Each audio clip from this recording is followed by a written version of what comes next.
প্রিয় ভাইয়েরা, আজকে আমরা একটি গুরুত্বপূর্ণ দোয়া নিয়ে আলোচনা করব। এই দোয়াটি পাঠ করলে আল্লাহ তাআলা আমাদের সবাইকে বিভিন্ন ধরনের বালা মুসিবত থেকে হেফাজত করবেন।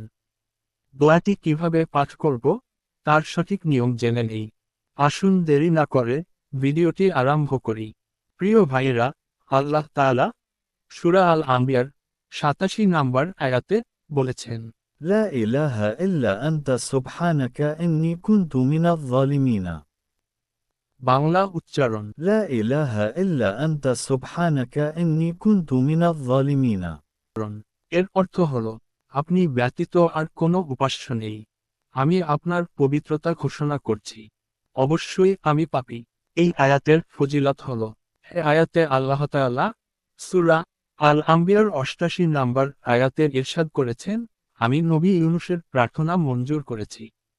তাকে দুঃখ থেকে মুক্তি দিয়েছি। অনুরূপভাবে যে মুমিনা এর দোয়া পড়বে আমি তাদেরও বিভিন্ন বালা মুসিবত থেকে মুক্তি দিব। তিরমিজি শরীফে হজরত নবী করিম সাল্লাল্লাহু আলাইহি ওয়াসাল্লাম ইরশাদ করেছেন, যে ব্যক্তি হজরত ইউনূস আলাইহি ওয়াসাল্লামের ভাষায় দোয়া করবে, সে যে সমস্যাই থাকুক আল্লাহ তাআলা তার ডাকে সাড়া দিবেন।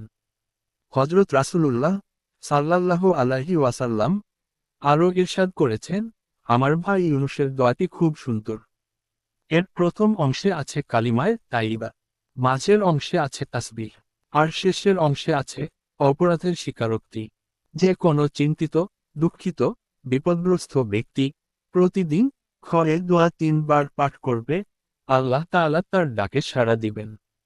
এর আমল হল, কঠিন বালা মুসিবত দূর করার জন্য বর্ণিত দোয়া বা আয়াতটি ১,২৪,০০০ পাঠ করে আল্লাহর কাছে দোয়া করলে আল্লাহ আপনার কঠিন বালা মুসিবত দূর করবেন।